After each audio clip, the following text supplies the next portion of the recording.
Hey, what's up guys? TJ Kosen here, real estate investor in North Texas. People ask me all the time, hey, can I do real estate with no money? So what we're gonna do today on today's video, we're gonna go over 5 ways to get free real estate, I should put real estate in here, real estate deals with a caveat, almost. And we're gonna talk about that because you gotta have a little bit of money, kind of. Does it need to be your money? Not necessarily. Does it need to be someone else's money? I mean, it can be, but make sure that, don't borrow more than you can afford to pay back, right? Anyway, so guys, I really appreciate you watching the video. If you like videos like this, don't forget to subscribe, turn on the notifications, and give us a thumbs up because they're fun to do.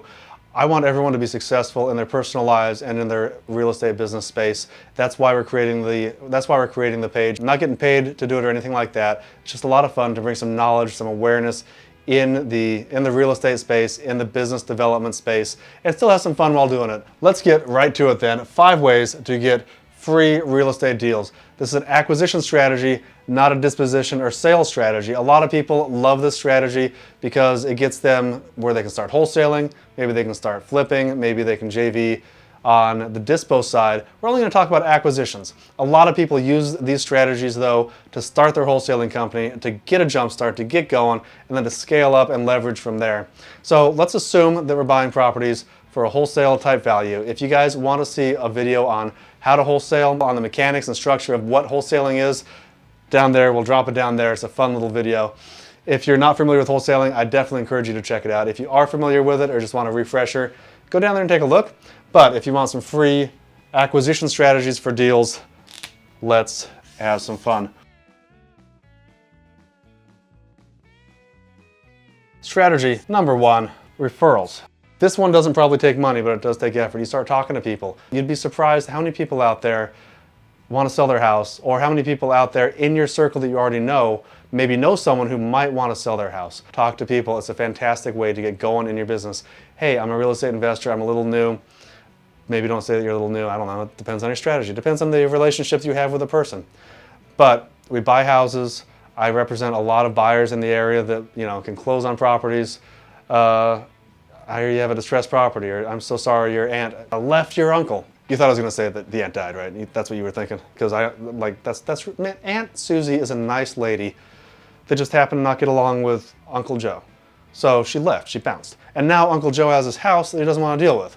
Turns out Uncle Joe's kind of a slob and he's got a bunch of stuff in the house. So he just wants to sell it and not deal with it. This happens all the time. How do you find Aunt Joe, Aunt Susie? Well, that depends.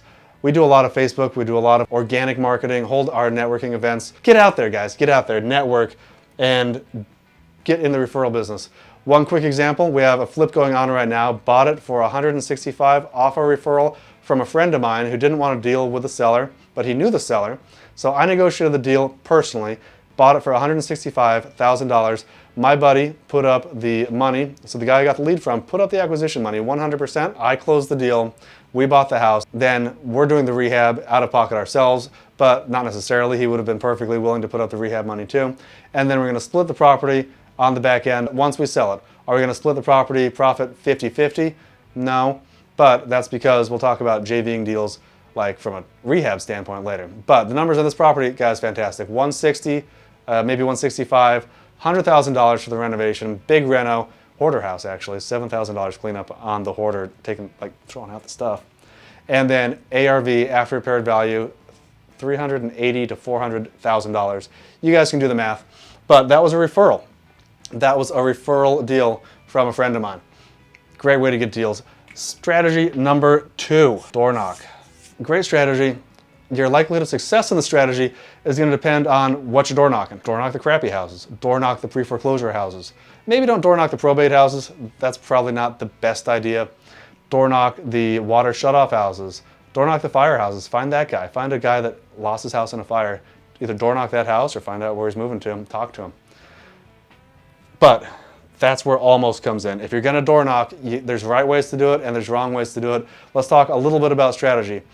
1, money. Man, unless you're walking, you got to drive. And if you're driving, you need to put some gas in your tank and you need to get out there and go for it. How are you going to get gas money? I mean, to be honest with you guys, I understand. Gas $5 a gallon. I get it. I feel the pinch too. But almost free. You need a couple bucks for some gas money. But what I want to do is elevate your possibility of success in implementing these strategies. That's fancy talk for saying doing this shit. And the way you do that is you pick a distress list. Pre-foreclosures, actually we have guys in our group who door knock strictly pre-foreclosures and just have a conversation with a seller. Sometimes the conversations go bad, you get stuff closed in your face, you're going to deal with some rejection, but they built a great business on really helping a lot of people out of foreclosure situations. Benefits to the investor, you get to have the house, you get to make money on the house, do the project, do the acquisitions. Benefits to the seller, guys, if you're losing your house in this market that's been going up for a long time, you don't want to deal with it. You don't want to make your mortgage payment. You don't want to deal with the issues. That happens. It's not always about the money for the seller. Money is always something that the seller has a concern about, but it's not always the only motivating factor. Go out there and door knock some of these distress lists and you'll get a deal. We've definitely used this one, so we're not even going to say that we haven't, this isn't even in the contention for not using this. This is awesome. Number 3, Bandit Signs. How do you get free Bandit Signs? Well, you need gas and you need the stuff to make the Bandit Signs. That's it. That's it. But metal's cheap, cardboard's cheap. You want to be kind of a little janky with it. I'm not judging. I'm not judging. Relatively inexpensive. Where do you put Bandit Signs? Where do you drop these guys? Do you drop them in the $1 million neighborhood? Nah.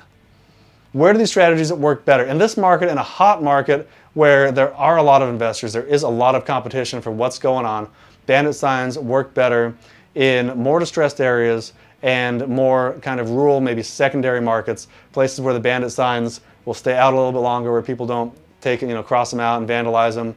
I don't want to speak to code, like coming up and picking up your signs. That's a different strategy entirely. Avoiding code. I'm not going to give you, I don't want to do legal advice here.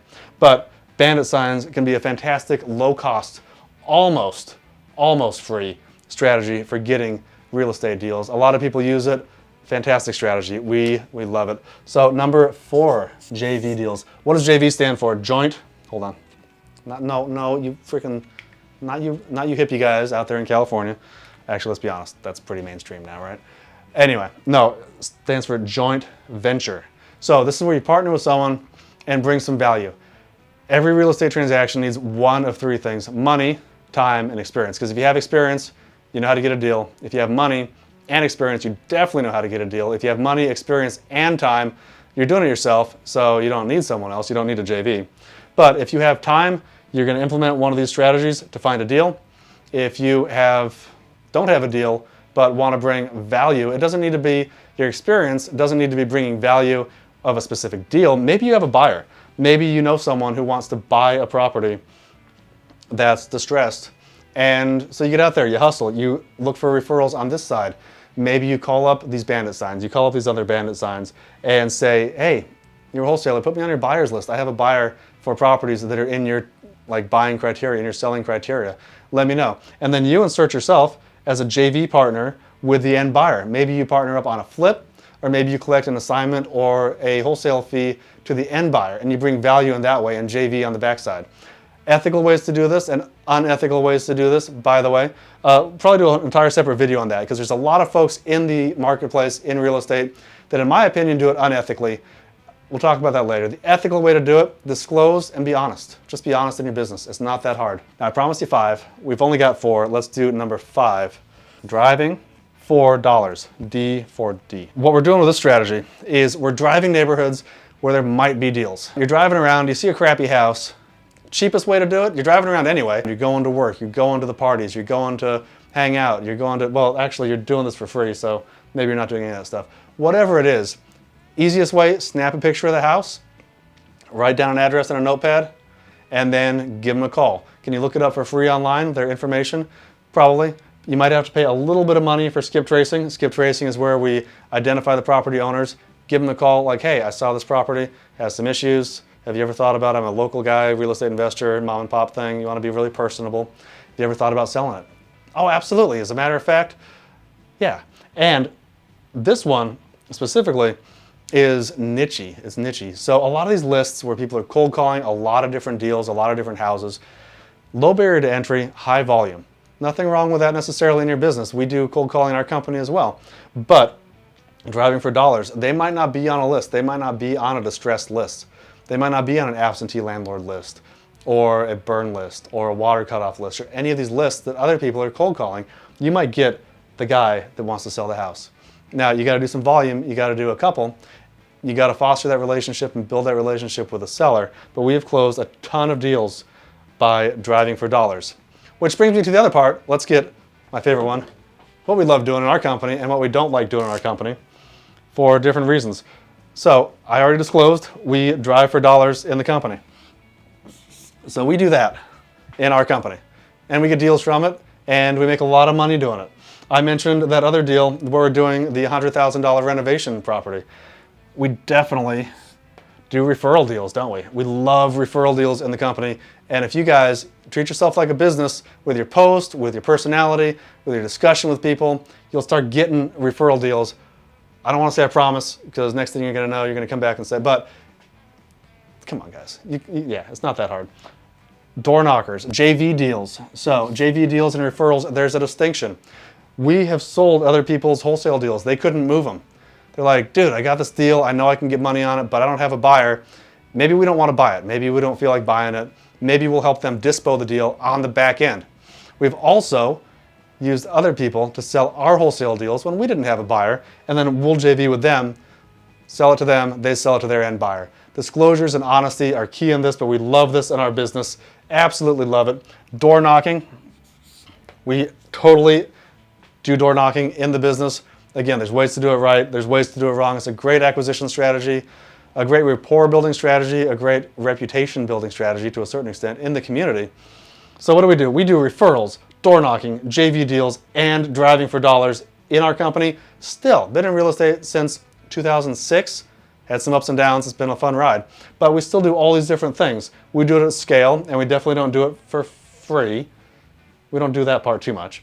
But this supplements our main revenue generating activities. It's not our main thing, but it's a way that anyone can get started in real estate for almost free. Almost free. Borrow your girlfriend's car, borrow your boyfriend's car, go out, drive for dollars, take some pictures, write down some addresses, call up some folks, give the car back on empty.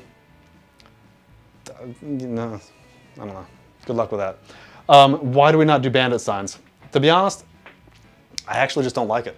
Like that's a toxic thing to say in real estate, right? Oh, I don't like that strategy. There's nothing wrong with not liking something. It doesn't fit our business model.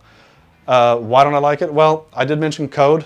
So basically, no offense to the guys that do it. There's ways to do it right. There's ways to do it wrong. Some friends of mine have built great businesses on bandit signs. I don't like doing it myself. I haven't bothered to pay other people to do it. I actually never have. I put up 2 bandit signs in my entire life. I didn't get a deal, so I gave it up.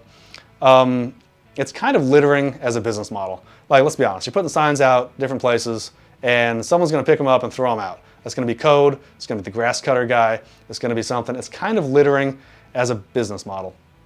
If you wanna take that risk, that's fine. I don't particularly want to, and I never have enjoyed that as like a lead gen strategy, but I'm not gonna judge someone else that does, because realistically, your business needs to be built on your priorities, on where you are in your life, and what you're able to do. Hey guys, I really enjoy doing these videos. Again, there's a lot of, what does Hormozy say? What's this guy say? I got his book. A lot of broke people out there. I don't want you to be one of them. You can totally get started in this business with very little money, almost free. If you do it right, absolutely free, as long as you're bringing value to the equation. If you want to see more videos like this, please subscribe to the channel, give us a thumbs up, send us some likes. It does actually a big favor for the algorithm. That's a fancy term, it's a math, like, I don't know, the computer knows what it does, I don't know what it does. And I definitely look forward to seeing you all in the next video. Take it easy, bye.